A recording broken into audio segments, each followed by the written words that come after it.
love today's readings. Thank you, Cindy. I love these readings. Good welcome. It's Thursday, January 22nd. It's just after 4 o'clock. This is Finding the Advaita, or the Non-Dual in A Course in Miracles. For those who are not sure where we are, we're going to start today on page 291 of the Purple Book. And we're going to start with paragraph 3. Before we do that, though, I'll give us a little summary of what paragraphs 1 and 2 are so that we can move out of into the reading just on the same page.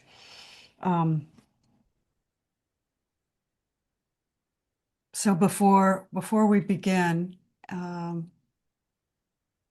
let's just settle in and just be where you are. Get comfortable in your seat. Take a nice breath if you're inclined. Please receive my gratitude for your presence here.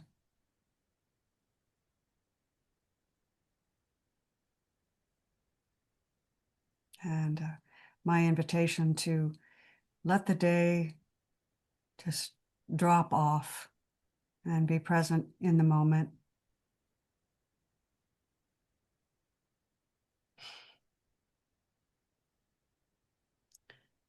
And before everyone joined, we were all just saying how grateful we are for what we've built together here, what we've grown together here, what we have allowed to be in truth.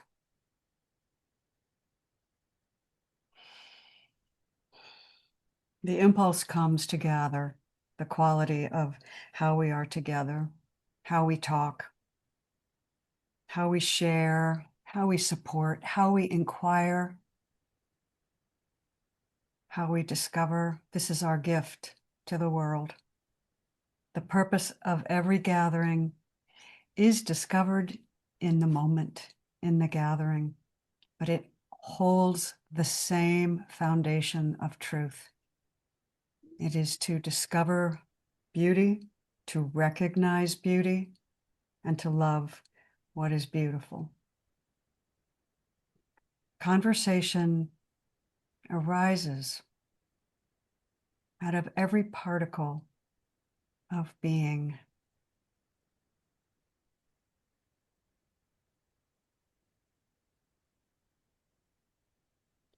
It is all alive, alive. Welcome to this empty table, a cleared space right now where something new can happen. When we take the hands of those we love, what do those hands become? So let us take each other's hands across the Zoom world, time and space.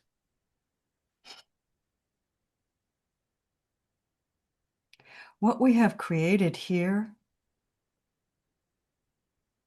at an open door, what we call an open door, is tangible. How do we know that it's tangible? Because every time we join, we know the comfort of each other's company. We know the freedom to speak our heart's truth. We know the willingness to receive each other as we are. That is tangible. And we have not so much created it as moved out of the way to allow the truth of love, which is God, to arise and shine in this space. And we are witness to it, and we support it in our witnessing.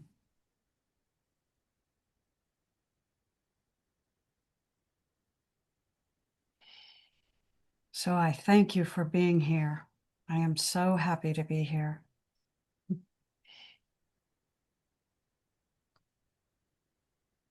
We are looking today at chapter 7, which is the extension of the kingdom. We've talked a lot about that. What does extension mean? Sharing is extension. What we do at an open door is extension. Extension always involves love. It always involves beauty. And we know we have extended because we receive what we have extended. That is the unity consciousness. That is the oneness. That is holiness. And so the extension of the kingdom, now we're talking about the boundless self-fullness. And self is capitalized here. The boundlessness of self-fullness, which is extension itself. Because when we truly extend, we feel the fullness of the whole self. Excuse me, Amy. It's Yes, Patricia. What page are we on, please? we're on page 289, and we're starting with paragraph 3. And last week we began this, and this section is meant to be an introduction to the idea of the true self, the whole I self. The true self with a capital S is the self that knows its oneness with its source. The true self experiences both its own unique properties as an extension of source. At the same time, it knows itself one with source. So it knows itself the diamond, but it's experiencing the fullness of one facet of the diamond out of which it is and it arises. And it is glorying in the divine uniqueness of that facet. And there are infinite, infinite facets, all walking and chewing gum at the same time, right? Knowing the uniqueness and knowing the oneness at the same time, right? So this is the self that knows itself of, as, and with source. So some of the main points that we went over last week that really come to the top of my head in the first 2 paragraphs are that spirit, which is what we know as the I am awareness, is experienced in the inner silence of the heart.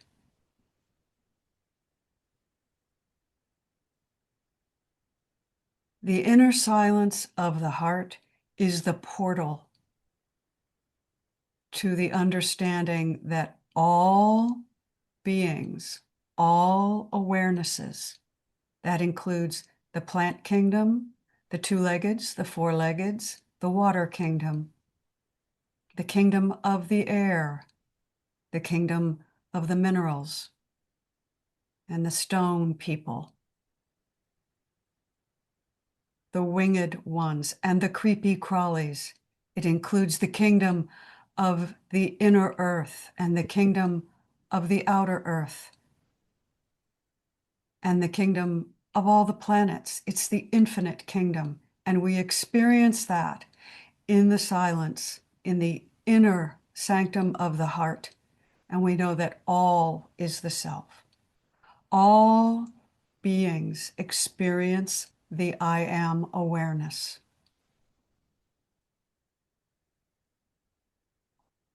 This is the common ground, the fullness of the self.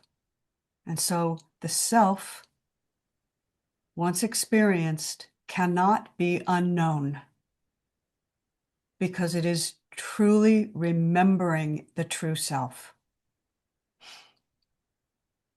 So we are drawn to it. We are drawn to its peace, and we are drawn to its silence because we are drawn home to our true self. And once we find that portal, once we find the path to that portal, to the door, and we rest in it, we get drawn back into it over and over and over, wearing the path from first discovery of it or first remembering of it to certainty and knowing. And the fullness of self is to be able to be in any situation and find a path from wherever you are in the dream back to the I am. And the joy and the competence of the self is the ability to do that in infinite settings and in infinite situations. And that is what we're doing here. So the second thing that is mentioned here in the first two paragraphs is that the only function we have as spirit is to extend God's love. Extend the love that is God's being. That's our only function. That function can look very complicated because love sometimes presents as anger. Love, as Carol reminded us last week, love sometimes presents as impatience. Love sometimes presents as denial, right? But how do we know? How do we know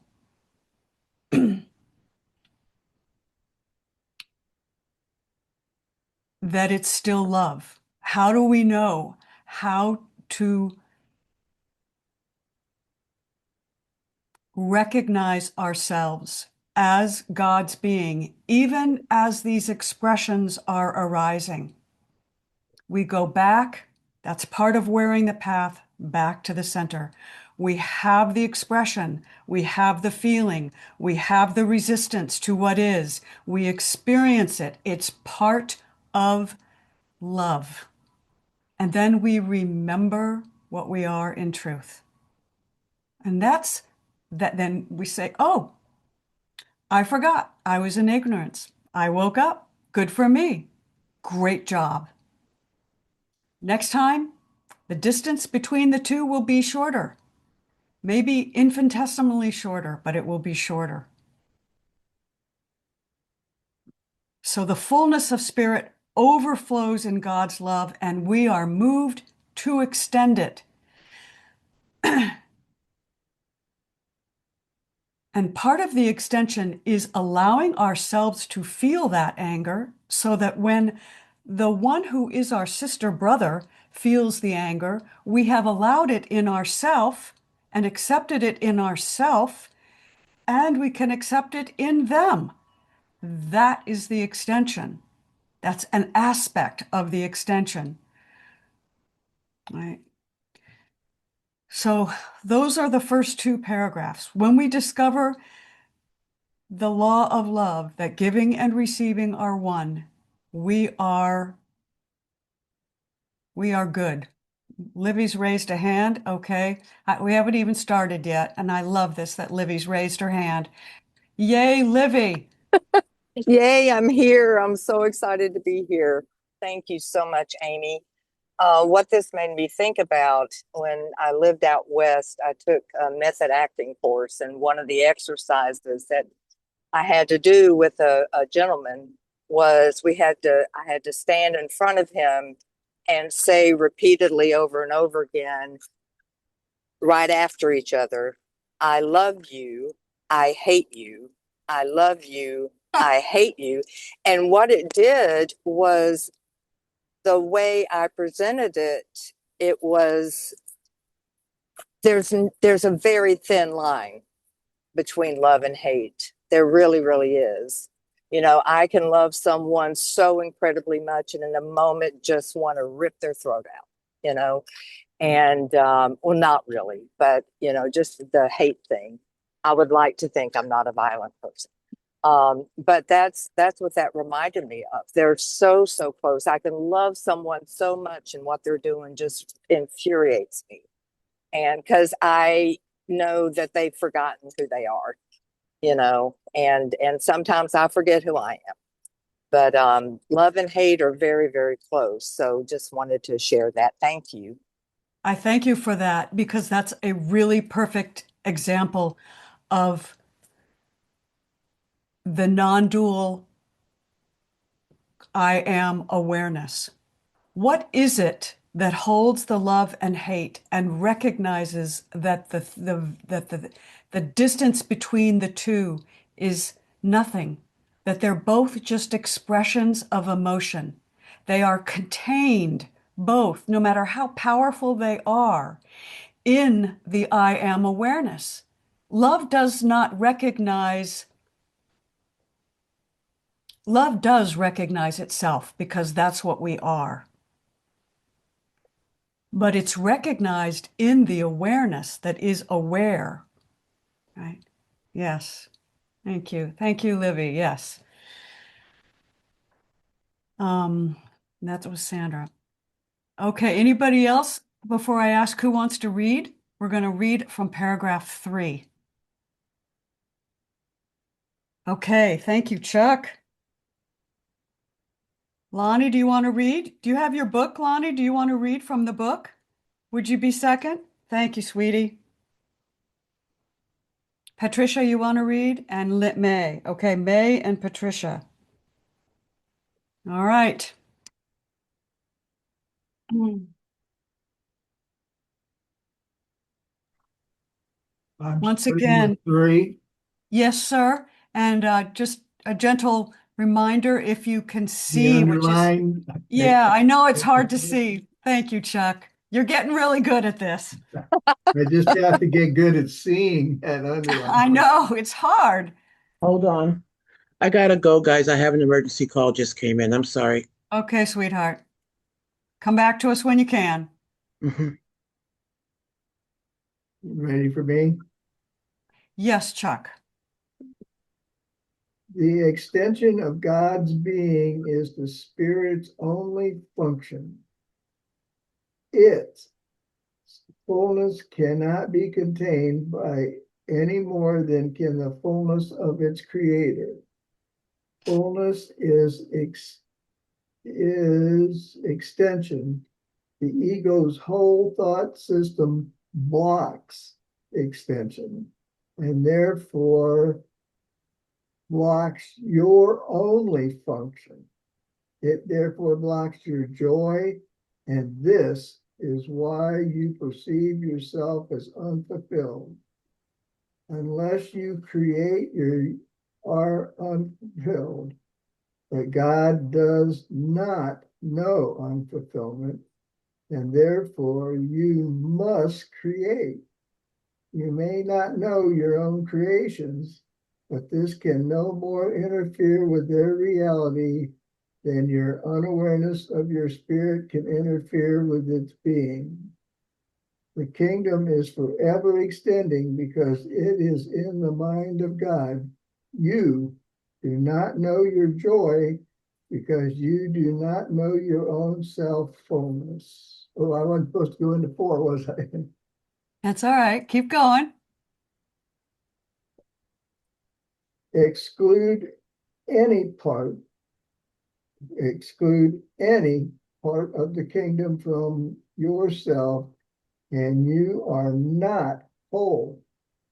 A split mind cannot perceive its wholeness and needs the miracle of its wholeness to dawn upon it and heal it. This reawakens its wholeness in it,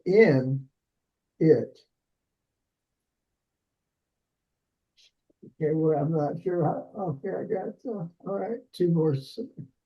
And restores it to the kingdom because of its acceptance of wholeness The full appreciation of its self-fullness makes selfishness impossible and extension inevitable.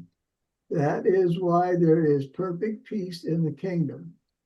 Every mind is fulfilling its function, and only complete fulfillment is peace.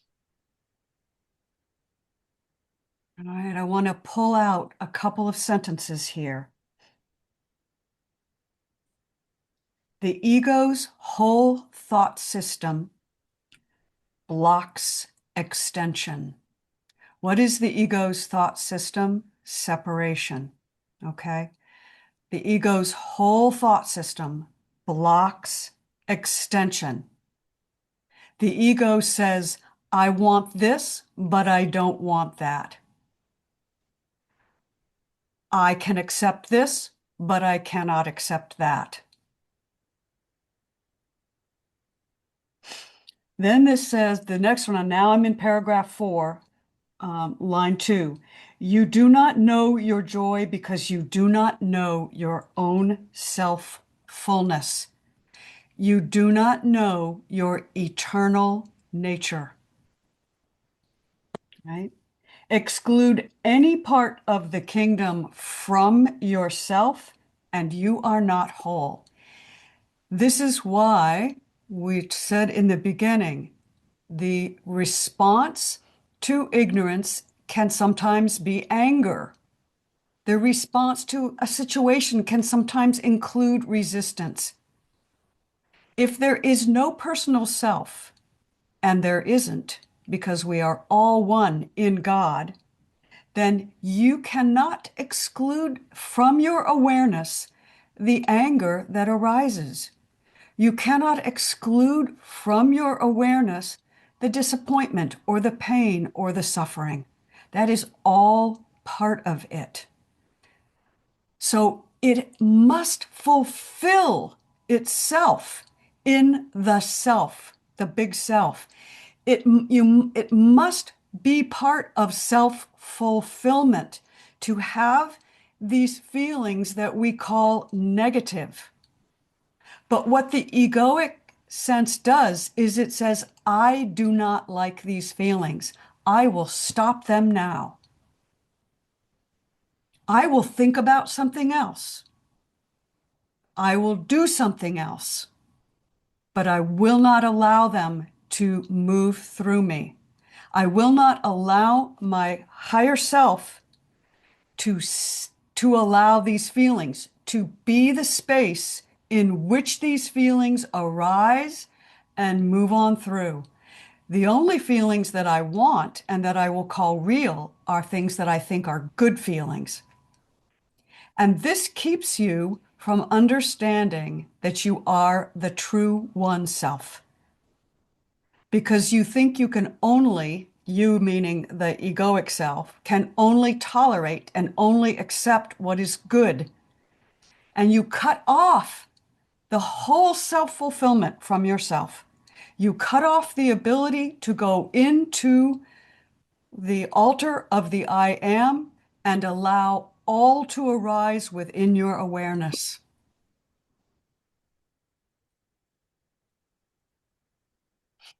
That's what this is saying. Mel, you're up. You're at the head of the table. Thank you. Well, thank you. I just wanted to, when the line says fullness is extension, you know what that made me remind me of was the 23rd Psalm where my cup runneth over. Isn't that kind of pointing at the same thing? Yeah, because you were overflowing. Yeah, maybe that's what Beautiful. I love that I love it when you bring that stuff, the Bible back in here. You know it better than I do. Thank you. Yeah, absolutely. My cup runneth over. Patricia, you're up next. Thank you. Thank you. Thank you. Pleasure to be here with you all. One thing I'm curious about, sort of an extension of what we were talking about this morning, which is one can have a feeling and choose to think about it in a new way. You know, I had used Trump as an example, I can choose to think about it in a new way. Therefore, I feel it in a new way. Is that part of what you mean by the extension? That's a very, very interesting point. Okay, this is my experience. It's a really good question. I do not choose to think about different feelings. If I did, I would only choose good feelings, right? I am the awareness in which all feelings and all thoughts arise, right? So that is when I am awake. That's being awake, right? Quote unquote, although the words are whatever. That's just resting in awareness. So when I rest in awareness, Patricia, and I allow the negative quote unquote feelings to arise, then I let them arise. I watch what happens and I see what comes up next, right? I rest in being, right? And when I do that, the negative feelings, I don't replace them.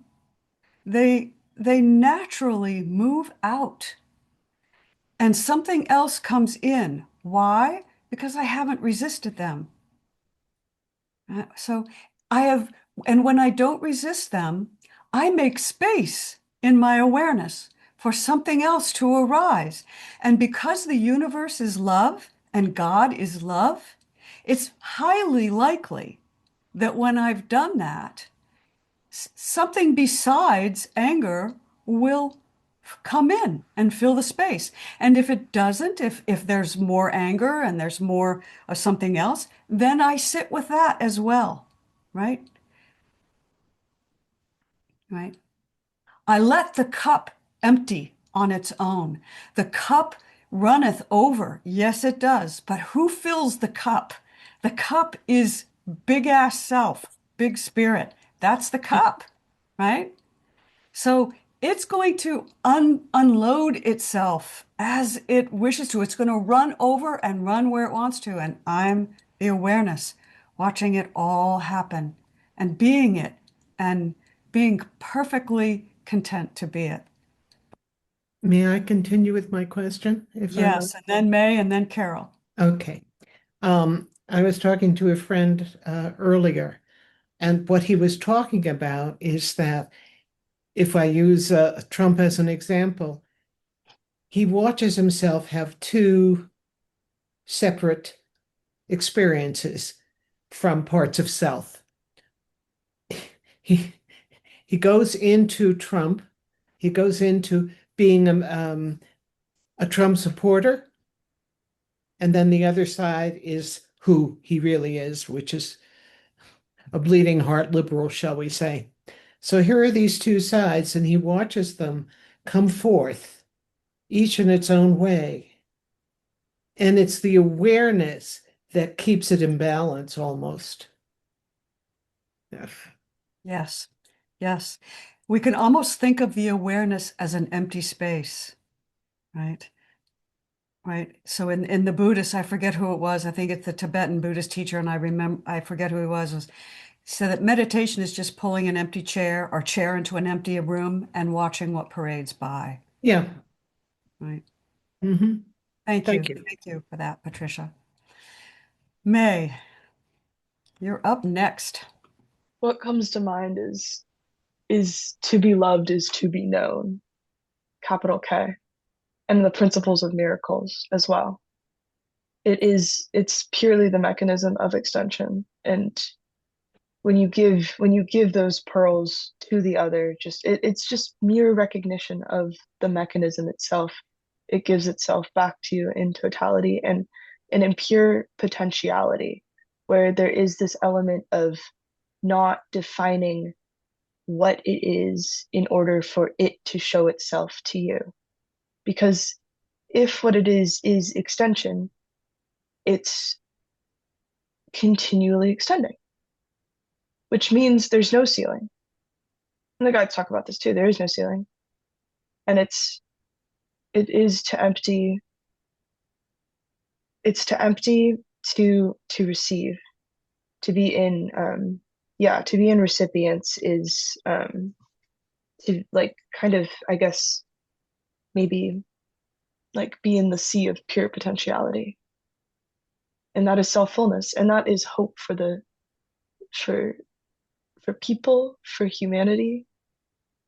And yeah, like I and it's funny, like sometimes at night when I'm like really just like scribbling in my notebook, like I imagine you all like asleep, and I'm like maybe in the dream state it's like that's where the higher self like is maybe able to permeate a little bit further, and I'm able to receive that love because I know that it is there, and it is by being known, capital K, is it's complete, it's reciprocal. Yeah.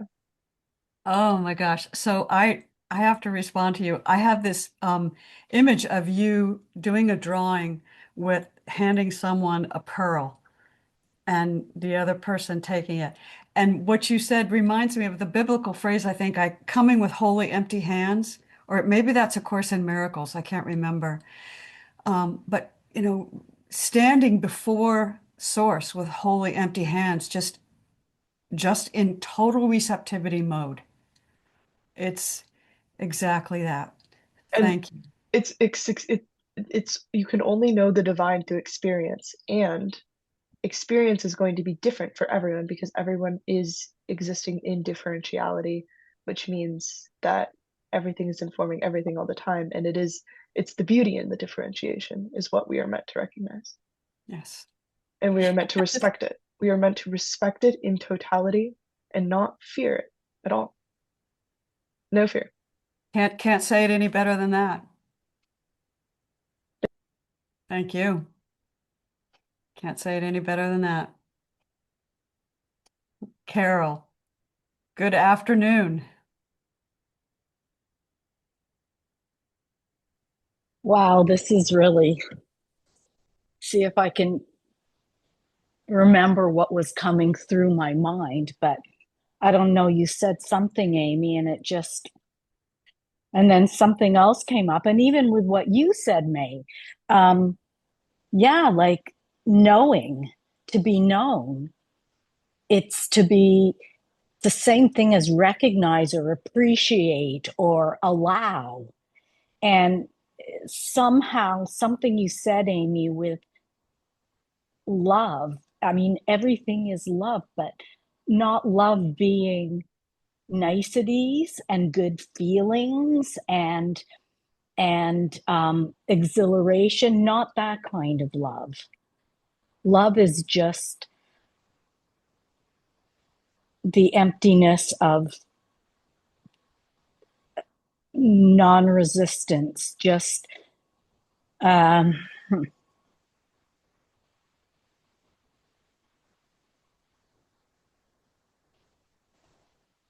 just allowing.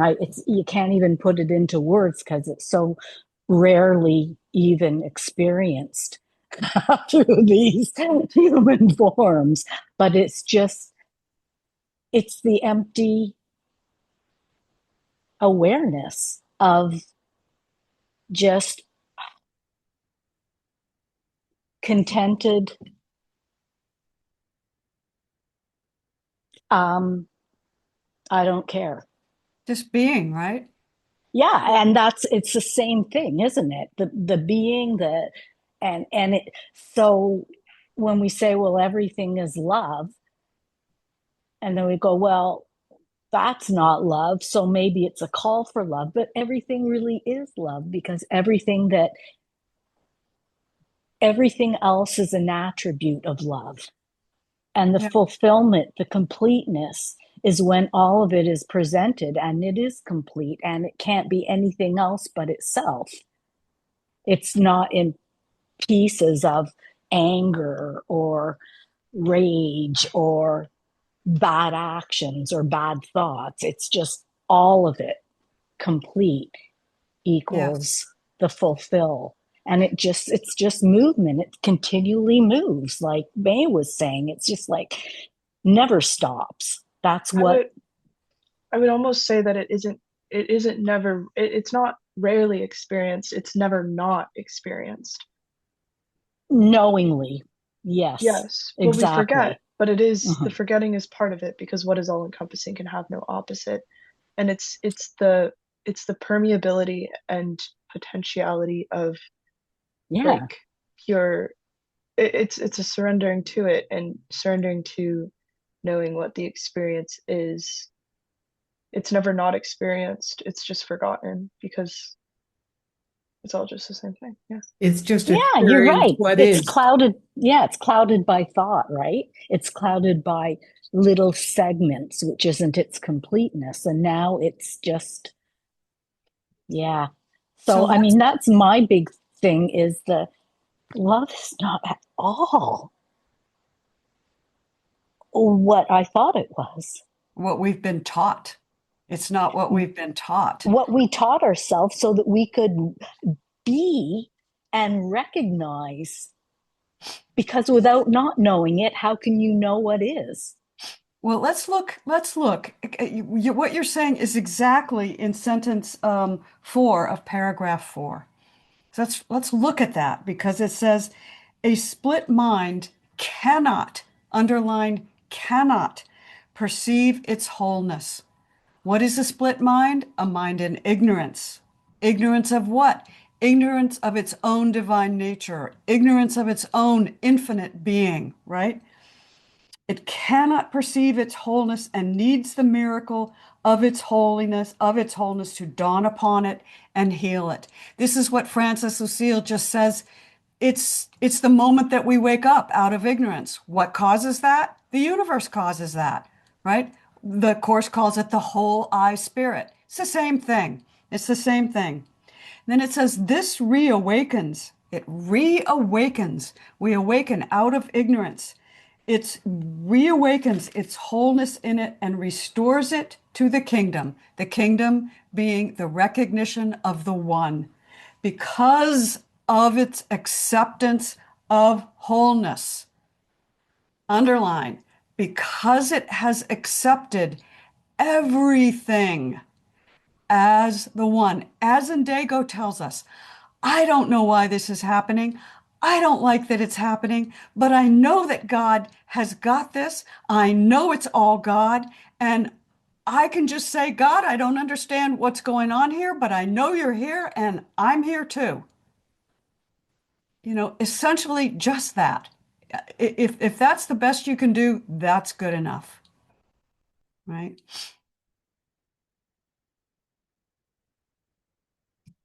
That's the Indigo. So okay. Let's see, who's next? Lonnie was going to read next. May's up next to read paragraph 5. Insanity appears to add to reality, but no one would claim that what it adds is true. Insanity is therefore the non-extension of truth, which blocks joy because it blocks creation and therefore blocks self-fulfillment.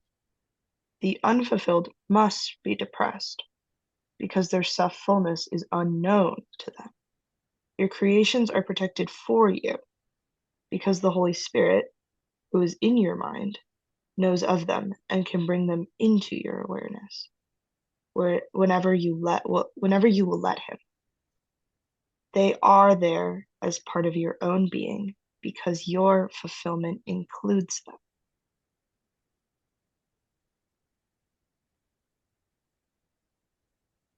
So what is insanity? Insanity is the belief in separation. It's just saying the same thing over again. The belief in separation appears to add to reality. How does it do that? Because it separates things out and then says, well, this exists, and then I can make this, and then I can make that. This is what a Course calls the difference between creating and making. Making usually happens or has a result in the material world. So we can say, I make a table, or I have discovered a new bird, and I'm going to give it a name, and therefore I've made a new discovery. You haven't made anything, right? But the belief in separation continues the dream of ignorance by appearing to keep making these separate objects and adding them to the material world, right? And even an idea can seem like the pride of authorship. I have made this book, right? I have discovered a new idea, right? None of that is anything but separation, right? And so the insanity is the complete belief and acceptance of separation as reality, right? And that's why it's a non-extension of truth, because it's just continuing to perceive separation out into infinity, right? So this speaks to the dream world where we can make things, and that we can make things that are more valuable than spirit, which only extends, right? So we have, I'm just going off on my tangent here. We have El Presidente, we have the tech bros, we have the desire for money and more money. Never can have enough money. It's an insane idea, but it's the extension of nothing, right? Insanity is the belief in the idea of separation that seems that we can keep making things and adding them to the dream world, right? But it's just a diversion. And look at how we are diverted. We are so diverted. We want to build a new building and put our name on it, or add to an egoic sense of accomplishment, right? But these are ultimately unsatisfying and uncreative, which is depressing because they don't add to the fullness, because we hoard them for ourselves rather than sharing them, right? Or pirates who put pearls in special chests instead of sharing them. Exactly. You give the pearl to your brother, Exactly. to every brother. You don't just, yeah. Exactly. The next paragraph I find to be truly a gift, and I wonder if Patricia would read the next paragraph. I would be delighted to read the gift. Thank you. The creations of every son of God are yours, because every creation belongs to everyone being created for the sonship and daughtership as a whole. You have not failed to add to the inheritance of the sons of God, and thus you have not failed to secure it for yourself. If it was the will of God to give it to you, he gave it forever. If it was his will, you have it forever. He gave you the means for keeping it, and you have done so. Disobeying God's will is meaningful only to the insane. In truth, it is impossible. Beautiful. I love that. It's beautiful. I love it. So this disobeying God's will, I would choose something else because it sets a God apart and with a will that's separate that yours that you want to disobey. But it rectifies that in the sentence, in the paragraph saying it's just not possible, right? It's just a dream to think that you can disobey God's will and then feel really bad about it and be afraid that God's going to come after you with his big paddle and spank you on the bottom, right? It's just the dream, right? It's just the dream. Forgiveness is our function. We can only spank ourselves with the paddle. Exactly. Yeah. Exactly. Exactly. Patricia, do you want to close us out and read the next paragraph too? Thank you. Certainly. Your selffulness is boundless as God's. Like his, it extends forever and in perfect peace. Its radiance is excuse me, please. Excuse me. The radiance is so intense that it creates its perfect joy. Only the whole can be born of its wholeness. Be confident that you have never lost your identity and the extension which maintains it in wholeness and peace. Miracles are an expression of this confidence. They are reflections both of your own proper identification with your brothers and sisters and of your awareness that your identification is maintained by extension. The miracle is a lesson in total perception, the whole thing. Excuse me, that was my thing. By including any part of totality in the lesson, you have included the whole. That's so lovely. So both the small self and the big self together, they are Yes, one. they are one. Understanding totally by understanding totality. That was a line from last week or the week before, and I've been saying that over and over to myself. Understanding totally by understanding totality. I remember once Sandra was talking about non-duality. Sandra, do you remember? It was what exists here in this concrete reality and then that which we cannot see. It's like the combination of both coming together as one. I always appreciated that, Sandra. I want to just say that to you because this addresses it. Thank you.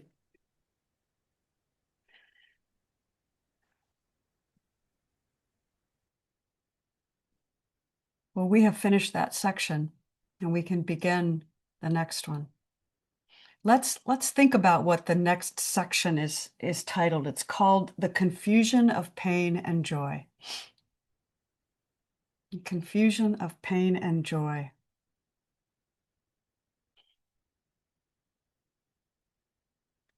So as we read, let's just keep in mind that that's the subject here. And let me ask if anyone wants to read paragraph 1. Livy, it's yours. Take it away. Okay. You have thought that when you hear of the kingdom and your own creations which belong to it, you are hearing about what you do not know. This is true in a sense, but no more true than your failure to acknowledge the whole result of the ego's premises. The kingdom is the result of premises as much as this world is. You have carried the ego's reasoning to its logical conclusion, which is total confusion about everything. But you do not really believe this, or you could not possibly maintain it. If you really saw this result, you could not want it. The only reason why you could possibly want any part of it is because you do not see the whole of it. Keep going, sweetie. You therefore are willing to look at the ego's premises, but not at their logical outcome. Is it not possible that you have done the same thing with the premises of God? Your creations are the logical outcome of his premises. His thinking has established them for you. They are therefore there exactly where they belong. They belong to your mind as part of your identification with his. But your state of mind and your recognition of what is in your mind depends at any given moment on what you believe about your mind. Wow. Whatever these beliefs may be, they are the premises which will determine what you accept into your mind. Wow. Yeah.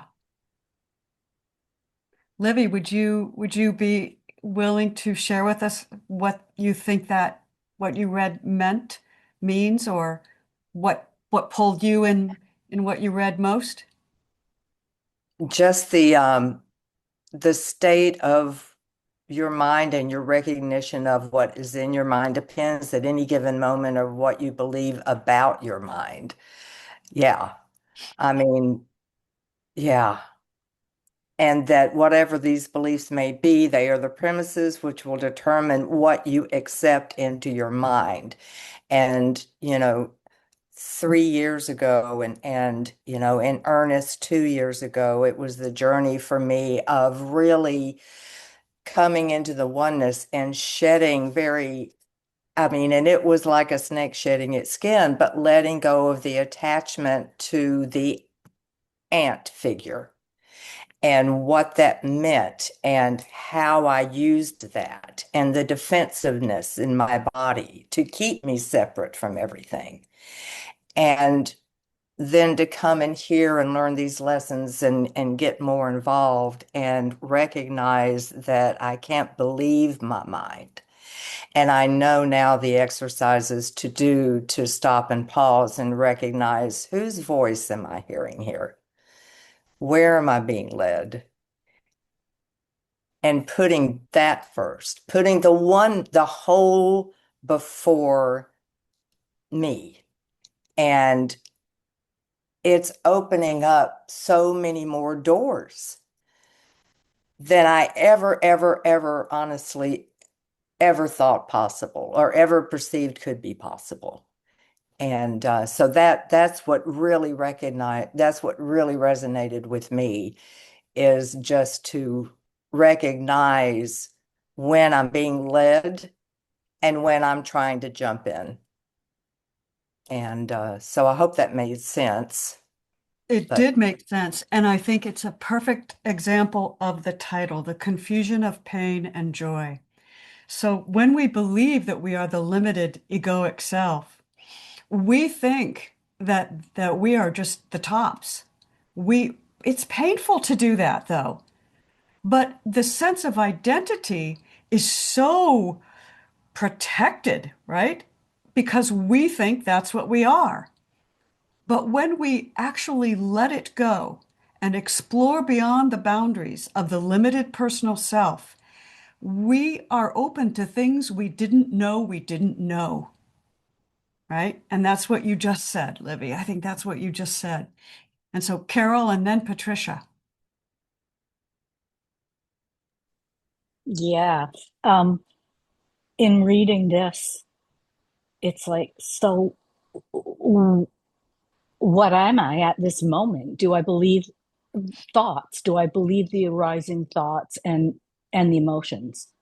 For me, it's just like when whatever I was realized that thoughts were not even me or a life of their own.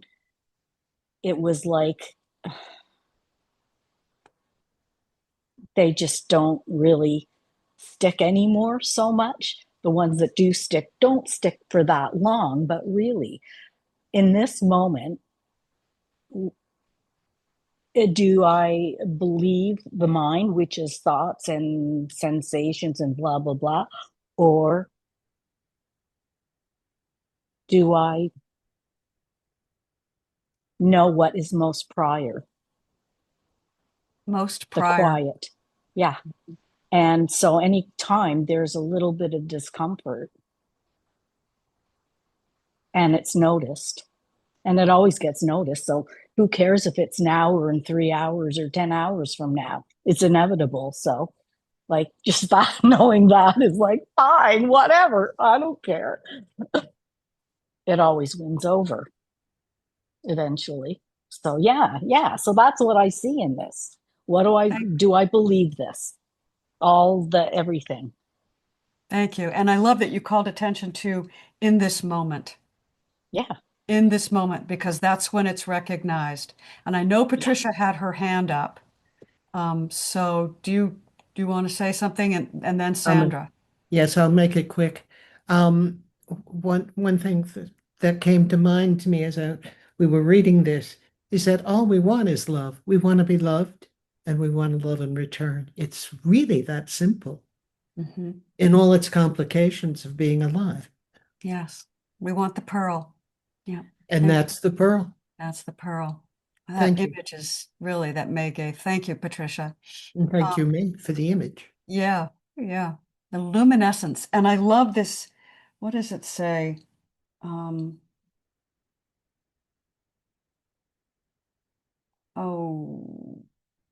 okay.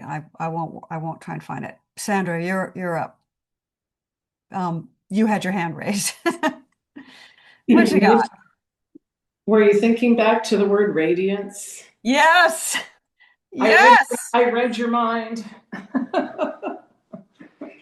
Isn't Radiance. that what we're doing all the time? Yes, yes.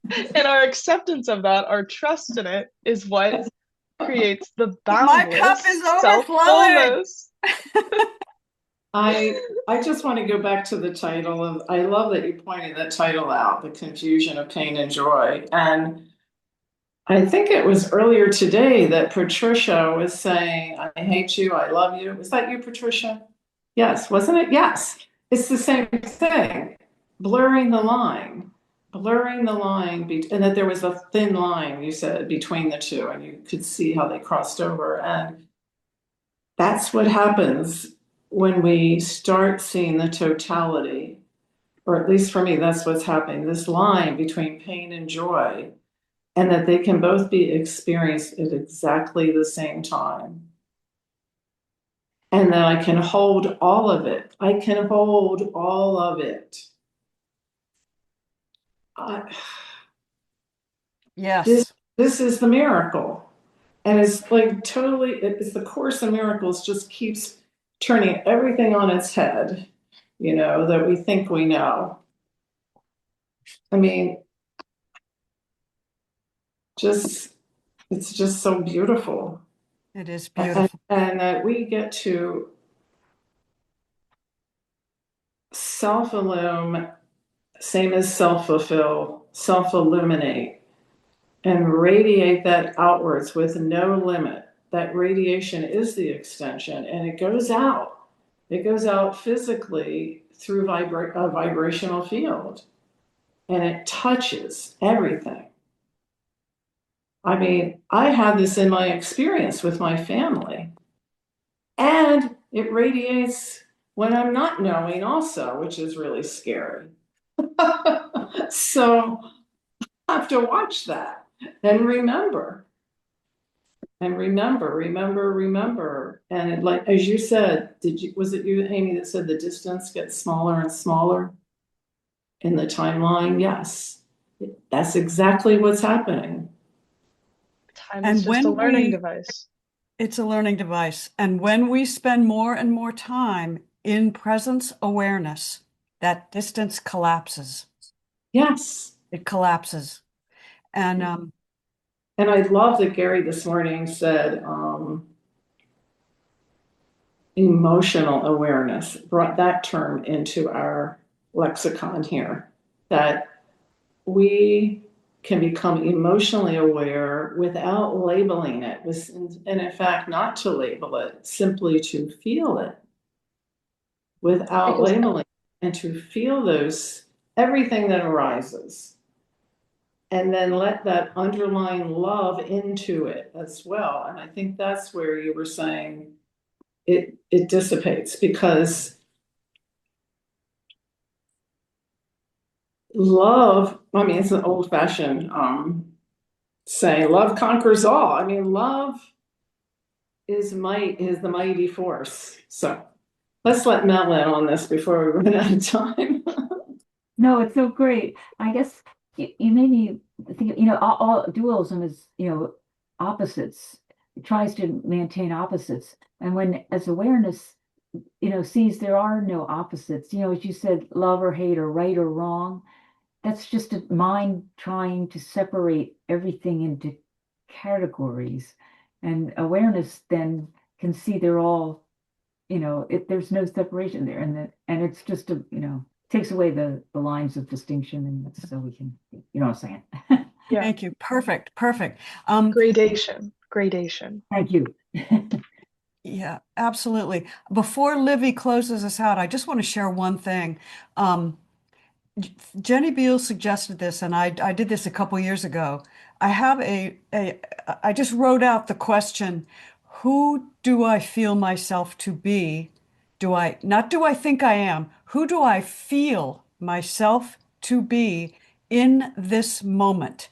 And I printed that out and I put it on my bathroom mirror. And you could put it anywhere around your house and just stop when you see it and go, who do I feel myself to be in this moment? And I have caught myself brushing my teeth more times than I can count, thinking, oh, I'm thinking I'm limited, or I'm thinking I'm, whatever. Or increasingly, I'm thinking I'm the unlimited awareness and I'm happy with where I am. It's just a suggestion to put that up. It's a great little stimulation to go into self-inquiry, like who is having these thoughts. So thought I'd just say that. Livy, do you want to close us out, sweetie pie? Thank you. Just that for me, love can also show up in letting go of separate beings in my life that their energy no longer serves the growth, I don't know how to say it. I'm trying to find just the right words to say, but I had to let go of a sister with love. And I just recognized that she is forgotten how to love, basically. And it was extraordinarily painful to do that, but it was releasing with love, as love, and in love. And so just wanted to share that sometimes love is letting go of what no Sometimes. longer serves. Thank you. Thank you. Because that allows you to be freely who you are. Thank you. Ding, ding, ding, ding, ding. Ding, ding, ding, ding, ding. All right. It's 5:03 and we have gotten to paragraph 3. I will make a note of that and I'll send that off to Cindy, who's eating dinner right now, I think probably. What a great meeting. I love this meeting. Thank you. Thank you, Amy. Yeah, really lovely. All right, our closing invocation will send us off to go break our vows. So come, whoever you are, wanderer, fire worshiper, lover of leaving. This is not a caravan of despair. It does not matter that you have broken your vows 1,000 times. Still come, and yet again. So we'll see you all next week, same time, same place. Mwah. Go with love. Thank you. Thank you, Amy. Love us.